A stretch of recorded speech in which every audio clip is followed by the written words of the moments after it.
agoniser d'amour, obéir dans la foi, reposer dans l'espérance. Aujourd'hui, je voudrais continuer cette méditation sur la passion du Seigneur, à la suite de celle d'hier sur Gethsémani, et en suivant le même prédicateur, le cardinal Cantalamessa, en méditant sur cette attitude fondamentale du Christ pendant sa passion, qu'est l'obéissance. La lettre aux Hébreux nous dit « Il apprit de ses souffrances l'obéissance ». Alors nous devons confesser d'abord une double difficulté par rapport à cette thématique qui est due à notre nature pécheresse et donc rebelle d'un côté, que l'esprit du monde, aujourd'hui largement libertaire et contestataire, vient renforcer, et de l'autre, aux abus, impossibles à ignorer aujourd'hui, des pouvoirs humains, se réclamant de Dieu ou d'une autre forme de sacré, d'ailleurs, y compris républicain, exigeant qu'on leur obéisse en son nom, alors qu'ils cherchent leur propre intérêt. À ce rejet, ou du moins ce soupçon jeté sur l'obéissance, s'ajoute une double réserve qui met à distance la souffrance. Non seulement parce qu'elle répugne à notre nature, et les propositions de développement personnel ou de méditation de pleine conscience cherchent à la neutraliser, mais aussi du fait de notre réaction contemporaine à ce dolorisme malsain qui a pu contaminer la spiritualité chrétienne dans les générations précédentes. Double recul par rapport à la souffrance, quand on l'évoque ainsi comme une école de l'obéissance, qui alimente notre incompréhension du rôle pédagogique qui lui est attribué par l'Écriture. Et pourtant, si nous voulons suivre le Christ dans sa passion, il nous faut bien rendre raison de l'Écriture et ne pas nous faire les ennemis de la croix du Christ en la vidant de son sens. Alors, selon l'ordre de Jésus à ses disciples, repris par saint Jean-Paul II au début du IIIe millénaire, avançons en eau profonde, en tâchant de naviguer vers le bon port qui nous attend entre les écueils que nous venons de repérer. D'abord, quel est le lien entre l'obéissance et le sacrifice ? Notons que l'obéissance du Christ est l'aspect de la passion qui est le plus mis en évidence par les apôtres. Je vous donne quelques citations. L'Épître aux Philippiens, il s'est fait obéissant jusqu'à la mort, et la mort sur une croix. L'Épître aux Romains, par l'obéissance d'un seul, la multitude sera constituée juste. La lettre aux Hébreux, tout fils qu'il était, il apprit de ce qu'il souffrit l'obéissance. L'obéissance apparaît donc comme une clé de lecture de toute l'histoire de la Passion, à partir de laquelle elle prend tout son sens et toute sa valeur. Saint Bernard, à qui se scandalisait du fait que le Père puisse trouver satisfaction dans la mort sur la croix de son Fils Jésus, précisait « Ce n'est pas la mort qui lui plut, mais la volonté de celui qui spontanément mourait. » Ce n'est donc pas la mort du Christ elle-même qui nous a sauvés, mais bien plus son obéissance jusqu'à la mort. Dieu veut l'obéissance et non le sacrifice, dit l'Écriture. Et il est vrai que dans le cas du Christ, il veut aussi le sacrifice. Et il le veut de notre part également. Mais de ces deux choses, l'une est le moyen, l'autre la fin. Dieu veut l'obéissance pour elle-même. Le sacrifice, il ne le veut qu'indirectement, comme la condition qui seule rend l'obéissance possible et authentique. Et c'est dans ce sens que la lettre aux Hébreux dit que le Christ a pris l'obéissance de ce qu'il souffrit. La passion fut le lieu privilégié, la preuve et la mesure de son obéissance. Mais comment peut-on concilier l'obéissance du Christ avec notre foi en sa divinité? Nous avons évoqué cette question hier. L'obéissance est un acte de la personne, non de la nature. Et la personne du Christ, selon la foi chrétienne, est celle du Fils même de Dieu. Et à Gethsémani, Jésus dit au Père, « Pourtant, non pas ce que je veux, mais ce que tu veux. » Donc, le « je » en question, selon la solution au problème christologique trouvé par saint Maxime le Confesseur et ratifié par le Concile de Constantinople III, le « je » en question est le Verbe incarné qui parle au nom de la volonté humaine libre qu'il a assumée. Et le « tu » est la volonté trinitaire que le Verbe a en commun avec le Père. En Jésus, autrement dit, le Verbe obéit humainement au Père. Et cependant, le concept d'obéissance ne disparaît pas. Et Dieu, dans ce cas, n'obéit pas non plus à lui-même, car entre le sujet et le terme de l'obéissance, il y a toute l'épaisseur d'une humanité réelle que Jésus a voulu assumer et d'une volonté humaine libre. Dieu a obéi humainement. On comprend alors la puissance universelle de salut enfermée dans le fiat de Jésus, dans son oui. Il s'agit de l'acte humain d'un Dieu, d'un acte divino-humain. Et ce oui est véritablement, pour reprendre l'expression d'un psaume, le rocher de notre salut. C'est par cette obéissance que tous ont été rendus justes. Quel enseignement pratique en tirer pour notre vie? Eh bien, nous pouvons nous rappeler l'avertissement de la première lettre de Pierre. Le Christ a aussi souffert pour vous, vous laissant un modèle afin que vous suiviez ses traces. Comment pouvons-nous suivre les traces du Christ? Réfléchir à l'obéissance peut aussi contribuer à créer ou à améliorer un climat spirituel juste dans l'Église et dans notre rapport à l'autorité. Dès qu'on se met à chercher à travers le Nouveau Testament en quoi consiste le devoir de l'obéissance, on découvre une chose surprenante. L'obéissance est presque toujours vue comme obéissance d'abord à Dieu. On parle certes de toutes les autres formes d'obéissance, aux parents, aux patrons, aux supérieurs, aux autorités civiles, mais beaucoup moins souvent et de manière beaucoup moins solennelle. Le substantif même d'obéissance est utilisé toujours et uniquement pour indiquer l'obéissance à Dieu, ou en tout cas à des instances qui sont du côté de Dieu. Saint Paul parle ainsi d'obéissance à la foi, à l'enseignement, à l'Évangile, à la vérité, au Christ. Et nous trouvons ce même langage dans les Actes des Apôtres, obéissance à la foi.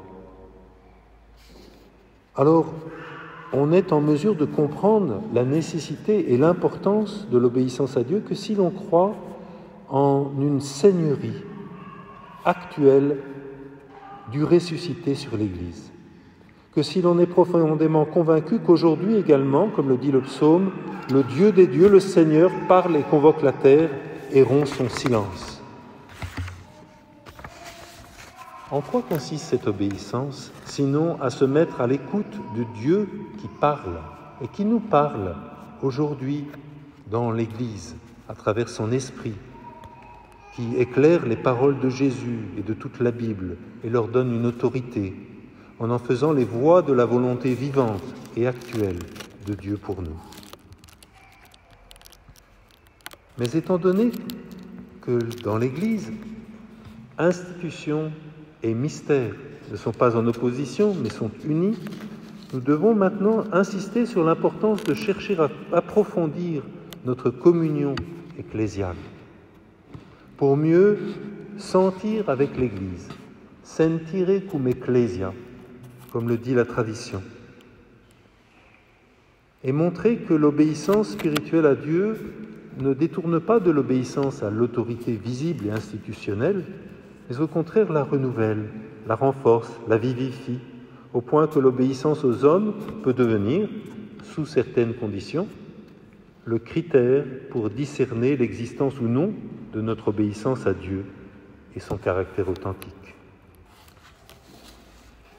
L'obéissance à Dieu, pour prendre une image, est comme le fil venu d'en haut qui soutient la splendide toile d'araignée suspendue à une haie. En descendant le long d'un fil qu'elle-même produit, l'araignée construit sa toile, parfaite et bien tendue à chaque angle. Cependant, ce fil venu d'en haut, qui a servi à construire la toile, n'est pas coupé une fois l'œuvre terminée.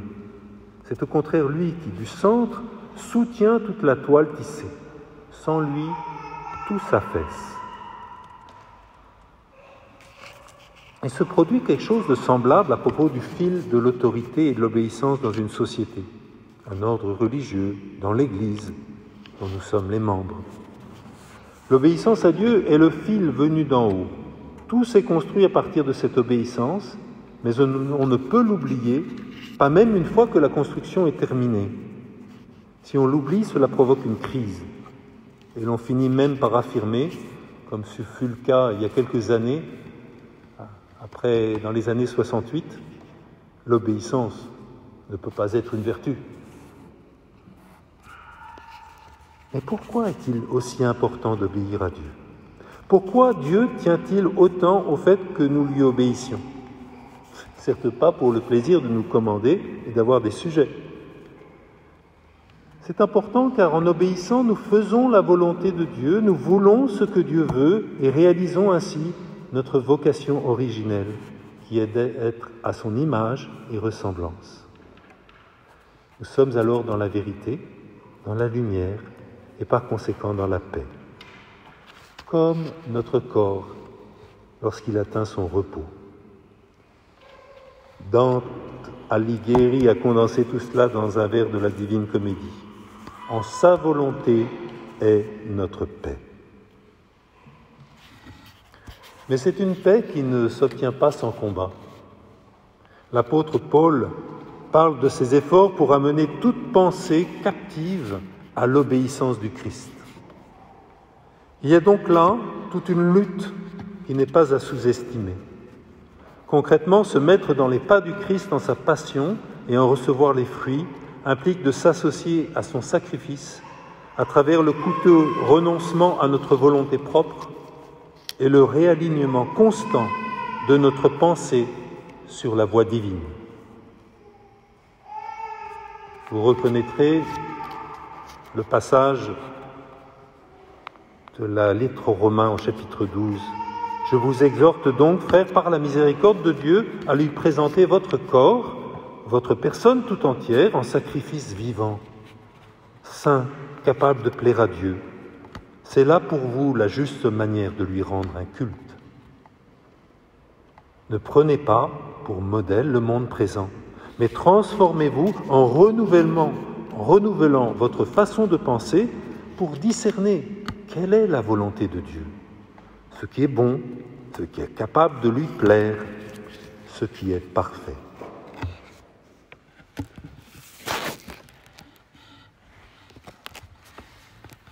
Obéir à Dieu est une chose que nous pouvons toujours faire, avec sa grâce. Nous n'obéissons en revanche que quelquefois, dans toute une vie, à des ordres ou des autorités plus visibles. Mais les actes d'obéissance à Dieu sont nombreux. Et en fait, plus on obéit, plus les ordres de Dieu se multiplient. Car il sait que c'est le plus beau don qu'il puisse faire, celui qu'il fit à son Fils bien-aimé, Jésus, de coopérer à son œuvre à travers l'adhésion à son vouloir. Et lorsque Dieu trouve une âme décidée à obéir, il prend comme sa vie en main, comme on prend le gouvernail d'un bateau ou les rênes d'un char. Il devient concrètement, et pas seulement en théorie, Seigneur, notre Seigneur, c'est-à-dire celui qui régit, qui gouverne, déterminant d'une certaine manière, instant après instant, les gestes, les paroles de cette personne, sa manière d'utiliser son temps, toute sa vie. C'est là la première direction spirituelle dont nous bénéficions. Et elle s'exerce à travers les bonnes inspirations et plus souvent encore à travers les paroles de Dieu dans la Bible, en lisant ou en écoutant des passages de l'Écriture. Vous savez comment ça se passe? Une phrase, un mot, une parole s'illumine et devient en quelque sorte radioactive. Nous sentons qu'elle nous interpelle, qu'elle nous indique ce que nous devons faire. Et c'est là que se décide concrètement, jour après jour, si l'on obéit ou non à Dieu. Le serviteur du Seigneur dit dans Isaïe son oui. Il éveille chaque matin, il éveille mon oreille pour que j'écoute comme un disciple. Et nous aussi, chaque matin, comme nous venons le faire, dans la liturgie des heures, ou lors de la messe, ou lors de notre lecture personnelle de l'Écriture, nous devrions avoir l'oreille attentive. Dans la liturgie se trouve presque toujours une parole que Dieu nous adresse personnellement. Et l'Esprit ne manque pas de nous la faire reconnaître parmi toutes les autres. S'il est toujours possible d'obéir à Dieu avec sa grâce, c'est aussi une chose que nous pouvons tous faire, aussi bien les personnes subordonnées que les supérieures. On a l'habitude de dire qu'il faut savoir obéir pour pouvoir commander, d'ailleurs. Il ne s'agit pas seulement d'une affirmation empirique, car il existe une profonde raison théologique à la base de cette affirmation. Si par obéissance, nous entendons d'abord l'obéissance à Dieu. Lorsqu'un ordre est donné par un supérieur qui s'efforce de vivre selon la volonté de Dieu,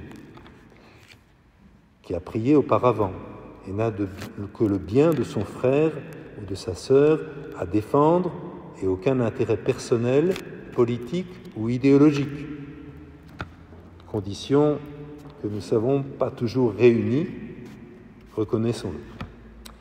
Eh bien, à ce moment-là, l'autorité même de Dieu vient renforcer cet ordre ou cette décision. Si cela donne lieu à une contestation, Dieu dit à son représentant ce qu'il a dit un jour à Jérémie. « Voici que moi, aujourd'hui même, je t'ai établi comme une ville fortifiée, colonne de fer et rempart de bronze.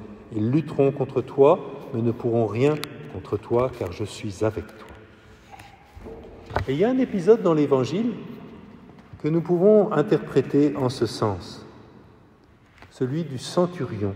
« Moi, dit le centurion, qui n'est rang que de subalterne, j'ai sous moi des soldats, et je dis à l'un, va, il va, à un autre, viens, et il vient, à mon esclave, fais ceci, il le fait. » Du fait de sa soumission à lui, c'est-à-dire de son obéissance à ses supérieurs, et en définitive à l'empereur, le centurion peut formuler des ordres qui ont derrière eux l'autorité de l'empereur en personne. Et ces soldats lui obéissent car il obéit à son tour et est soumis à son supérieur. Et il pense que les choses se déroulent ainsi avec Jésus vis-à-vis de Dieu. Du moment qu'il est en communion avec Dieu et obéit à Dieu, il a derrière lui l'autorité même de Dieu et peut par conséquent commander à son serviteur de guérir, et celui-ci guérira. il peut commander à la maladie de le quitter, et celle-ci le quittera. Et nous voyons que la force et la simplicité de cet argument suscitent l'admiration de Jésus. Elle lui fait dire qu'il n'a jamais trouvé autant de foi en Israël qu'en cet homme. Le centurion a compris que l'autorité de Jésus et ses miracles découlent de sa parfaite obéissance au Père, comme Jésus lui-même, du reste, explique dans l'évangile de Jean. « Celui qui m'a envoyé est avec moi, il ne m'a pas laissé seul, parce que je fais toujours ce qui lui plaît. » L'obéissance à Dieu ajoute à l'autorité le poids, c'est-à-dire un pouvoir réel efficace, pas seulement un pouvoir nominal lié à la fonction, mais un pouvoir en quelque sorte ontologique, pas seulement juridique. Et saint Ignace d'Antioche donnait ce merveilleux conseil à l'un de ses collègues dans l'épiscopat, que rien ne se fasse sans ton consentement, mais toi, ne fais rien sans le consentement de Dieu. Bonne leçon à retenir pour nous tous qui avons d'une manière ou d'une autre une responsabilité à assumer. Cela ne signifie pas que l'on atténue l'importance de l'institution ou de la charge, ou que l'on fait dépendre l'obéissance du subalterne uniquement du degré d'autorité spirituelle ou du poids du supérieur. Cela signifie que celui qui exerce l'autorité doit se baser le moins possible, ou uniquement en dernière instance, sur son titre ou sur la charge qu'il possède, et le plus possible sur l'union de sa volonté avec celle de Dieu, c'est-à-dire sur son obéissance. Ce qui est vrai aussi pour les parents. Mais le subalterne, en revanche, ne doit pas juger ou prétendre savoir si la décision du supérieur est ou non conforme à la volonté de Dieu. Il doit présumer qu'elle l'est, à moins, évidemment, qu'il s'agisse d'un ordre qui va manifestement contre sa conscience ou contre le droit, comme cela se produit parfois dans le domaine politique, sous les régimes à tendance totalitaire, ou en cas d'abus de pouvoir et de conscience dans le domaine ecclésiastique. Cette éventualité, d'ailleurs devenue si manifeste aujourd'hui d'un exercice abusif de l'autorité, rend difficile à entendre ce que saint Ignace de Loyola indiquait comme modèle de l'obéissance religieuse aveugle à ses frères jésuites.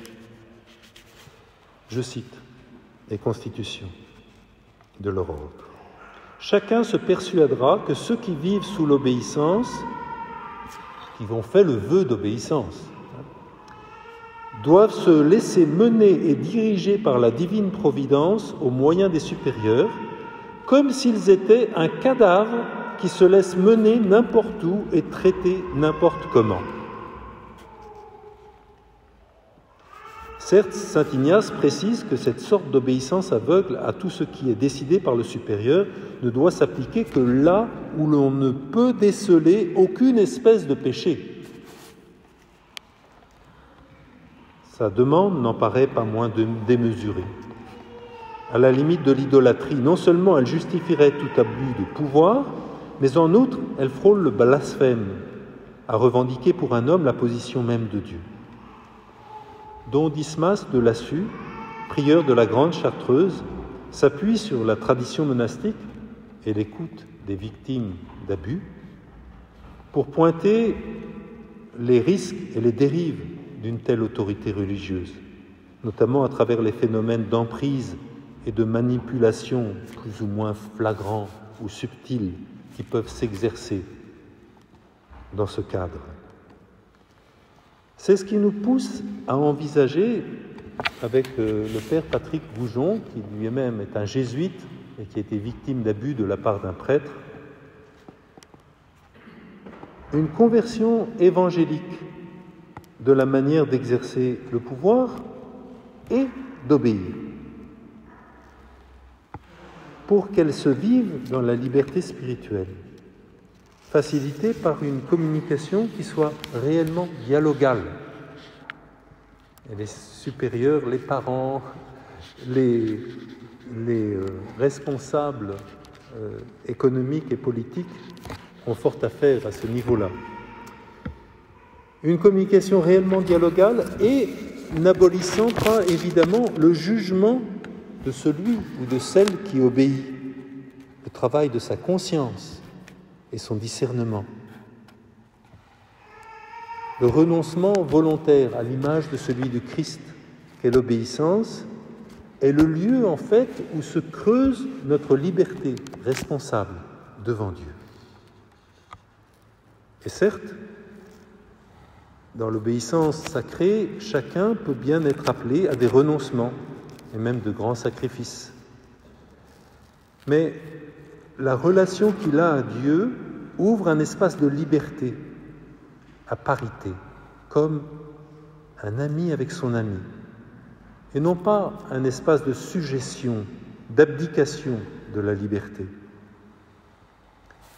Et ce bel espace de coopération avec Dieu, de synergie, s'agrandit au fur et à mesure que nous entrons, par grâce et par notre fidélité à l'Esprit Saint, dans la liberté et la gloire des enfants de Dieu.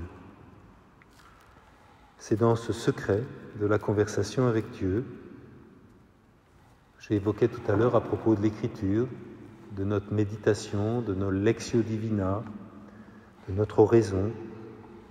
C'est dans ce secret, dans la confiance et le respect mutuel, que s'engendrent en fait toutes nos conversations, nos relations, y compris celles que nous nouons dans l'obéissance avec ceux qui sont nos supérieurs d'une manière ou d'une autre. Alors cette voie de l'obéissance à Dieu n'a rien en soi de mystique, d'extraordinaire. Elle est ouverte à tous les baptisés, même si certains, nous avons chanté tout à l'heure le chant avec les paroles de Saint Charles de Foucauld, hein, « Mon Dieu, je m'abandonne à toi, tout ce qui te plaît, je le ferai ». Certains reçoivent une grâce particulière pour vivre cette disposition. Mais en fait, au jour le jour, chacune d'entre nous est appelée à présenter ces questions à Dieu, selon le conseil que Jéthro, vous vous souvenez peut-être de cet épisode dans le livre de l'Exode, où Moïse reçoit de son beau-père, Jéthro, des conseils pour administrer son peuple. En présentant lui-même les questions à Dieu et en laissant par ailleurs le principe de subsidiarité fonctionner. Je peux décider seul de prendre une initiative, d'entreprendre ou non un voyage, un travail, de faire une visite, une dépense. Et une fois la décision prise, prier Dieu pour que tout se passe bien. Mais si l'amour de l'obéissance en Dieu naît en moi, je procéderai peut-être d'une manière différente. Je demanderai d'abord à Dieu, avec le moyen très simple de la prière, si sa volonté est que je fasse ce voyage, ce travail, cette visite, cette dépense. Je pourrais aussi m'en ouvrir à quelqu'un de bon conseil. Puis, je le ferai ou non, mais il s'agira, dans un cas comme dans l'autre, d'un acte d'obéissance à Dieu et non plus d'une initiative libre et personnelle, sans référence à lui. Et il est clair que je n'entendrai normalement aucune voix au cours de ma brève prière et que je ne recevrai aucune réponse explicite sur ce que je dois faire, ou en tout cas, il n'est pas nécessaire que je la reçoive pour que ce que je fasse soit en obéissance à Dieu. L'important est de soumettre la question à Dieu, c'est-à-dire de se dépouiller de ma volonté propre initiale. j'ai renoncé à décider seul et je donnais à Dieu une possibilité d'intervenir, s'il le souhaitait, dans ma vie. Alors, indépendamment de ce que je déciderais alors de faire, en me basant sur les critères ordinaires du discernement, de la volonté de Dieu, j'aurais posé un acte d'obéissance à Dieu. Et de même qu'un serviteur fidèle ne prend jamais un ordre ou ne répond jamais à une initiative venant d'une personne étrangère sans dire « je dois d'abord savoir ce qu'en pense mon maître », le vrai serviteur de Dieu n'entreprend rien sans se dire à lui-même « je dois prier un peu pour savoir ce que mon Seigneur veut que je fasse ». On cède ainsi le gouvernail de sa vie à Dieu.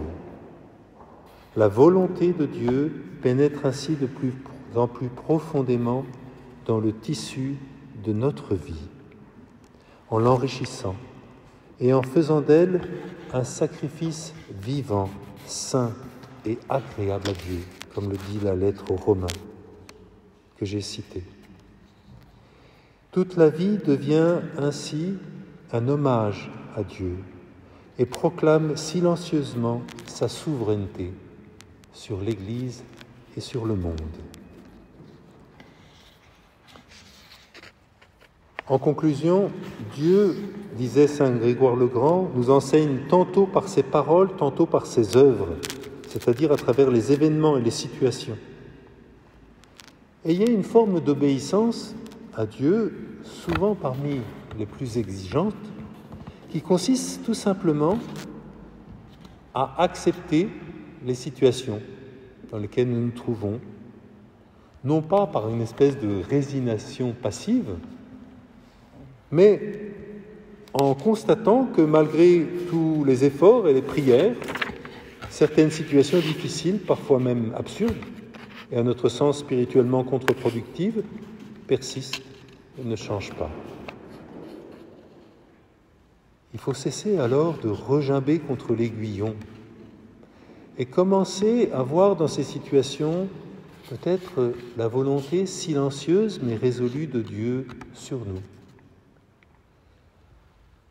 L'expérience montre que ce n'est parfois que lorsque nous avons prononcé un oui total et du plus profond de notre cœur à la volonté de Dieu ainsi manifestée que ces situations de souffrance perdent le pouvoir angoissant qu'elles ont sur nous. Nous les vivons alors avec davantage de paix. Et avant de finir ces considérations sur l'obéissance, nous pouvons contempler un instant l'icône vivante de l'obéissance, en celle qui non seulement a imité l'obéissance du serviteur, son fils, mais qui l'a vécu avec lui. C'est saint Irénée de Lyon qui écrit « Parallèlement au Seigneur, on trouve aussi la Vierge Marie obéissante, lorsqu'elle dit « Voici ta servante. Qu'il me soit fait, Seigneur, selon ta parole. » Car de même qu'Ève, en désobéissant, devint cause de mort pour elle-même et pour tout le genre humain, de même Marie devint, en obéissant, cause de salut pour elle-même et pour tout le genre humain.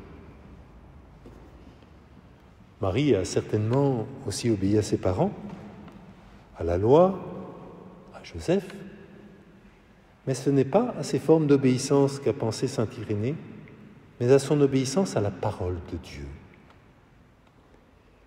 Car elle est l'antithèse parfaite de la désobéissance d'Ève.